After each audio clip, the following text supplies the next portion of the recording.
I'm Manouk Akopyan. Thank you for tuning in, and thank you to our partners, personal injury attorney Nelson Gavorkian.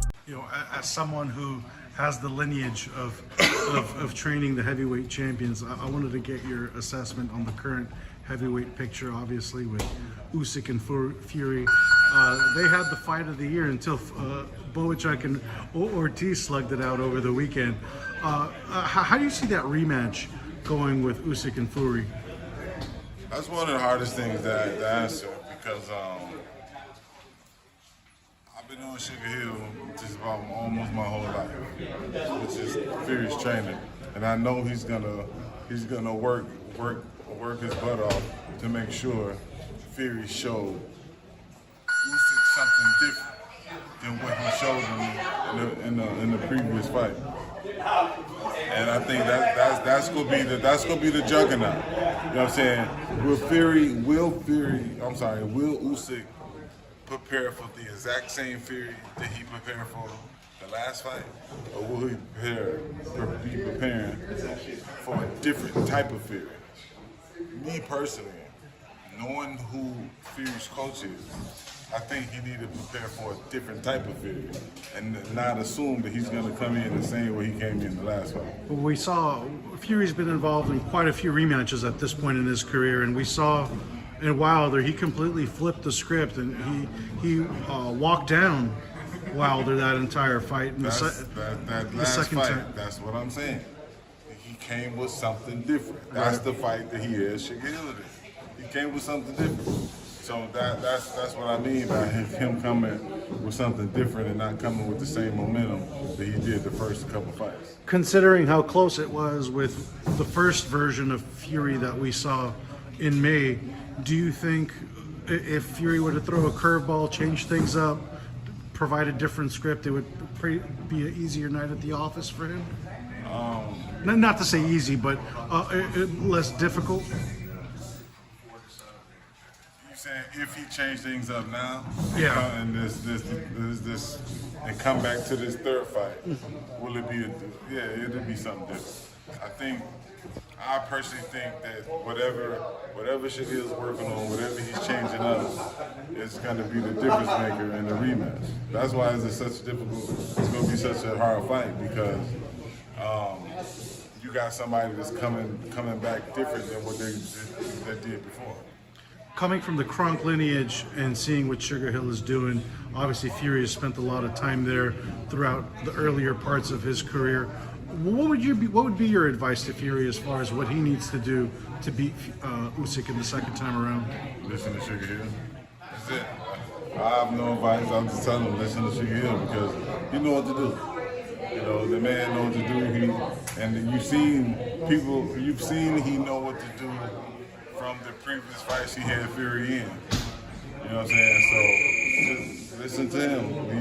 I think he's going to come up with a different game plan. It's going to allow Fury to. I just think Fury's a good boxer. You know, that's what he do. You know, but he also got a guy that he's that much bigger than that he can walk down. So let's see what strategy they come up with to try to get a victory. But I just think that this third fight is going to be harder for both guys than the first two was. Going to put you on the spot. Official prediction. How do you see it unfolding? The fight? The second fight, yeah. It's hard to say. I can't even give a prediction right now. But I want to give Fury the edge. Because his size, I know his athleticism, his boxing ability, but at the same time, I in no shape, form, or fashion underestimate Usyk. Usyk is a hell of a talent, and he's a good champion. He's undisputed champion, right? He's undisputed champion. So I think this is all gonna come back to what type of game plan Fury's gonna have. If he's gonna come the same way he did the first two times, which I don't believe he will, I believe Sugar Hill will make a lot of different adjustments and have Fury looking a little bit fresher and just a little bit better overall. Well, what's your current assessment of the heavyweight picture? It's fun. A lot of guys. It's a round robin. Man, everyone can get an L on any given night. I think it's beautiful, man. I think it's beautiful. I think it's you just never know who will be champion again. I mean, I think it's nice. It's very fresh, and everybody getting their shot to the title, and everybody's fighting. Everybody's starting to fight everybody, which is what the public said they wanted. So I think it's awesome. Who do you think is the most underrated heavyweight right now in the world? Obviously, there's a lot of guys in the top 10. We saw Bakoli, we saw Caballel. We're seeing guys that weren't household names all of a sudden. I don't think they're underrated. I think they're right where they should need to be. I think if anybody underrated is Usyk. Usyk is more underrated than everybody else because when he went against AJ, the first thing they did is it was a whitewash. They thought it was going to be a whitewash. I just think that he's underrated. Period. I think, but after the second Fury fight, I think he got a little bit more respect behind his name. But I just think that out of all the top guys, that's underrated. I think Usyk will be one of the first guys that, because he's the smallest, so he looks like the weakest link. I think he's underrated, in my opinion. Coming from the Klitschkos as well too, seeing another Ukrainian in Usyk kind of take the mantle and carrying it for the country. As an involved participant outside looking in, how do you assess that? Just how it impacts a country and impacts. I think it's beautiful. I met Usyk right before the Olympics because of the Klitschko brothers being over in the Ukraine. So I've been following his career, and I think it's awesome. I think it's not just Usyk. It's Lomachenko still active. There's a lot of Ukrainian fighters that still is involved in the sport, and I think they're doing they are fighting under a very stressful circumstance. But I think it's awesome. It's funny, right? It's like Usyk, undisputed heavyweight champ, but he might be one of the most underrated heavyweight champions of all time. He is. I mean, think about it. The last undisputed cruiserweight champion that went to heavyweight and became undisputed, he was underestimated until XYZ. Because he was smaller.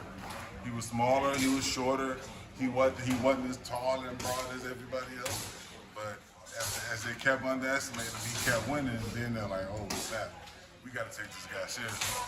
And they took him seriously. And his name was Real Deal Holyfield. They took him seriously, man, because it's easier to underestimate a smaller guy coming up. You know what I'm saying? It's like another guy. Well, I don't think James Toney was ever underestimated. The skill factor was just phenomenal. I don't think he was underestimated jumping up the heavyweight, but Roy was.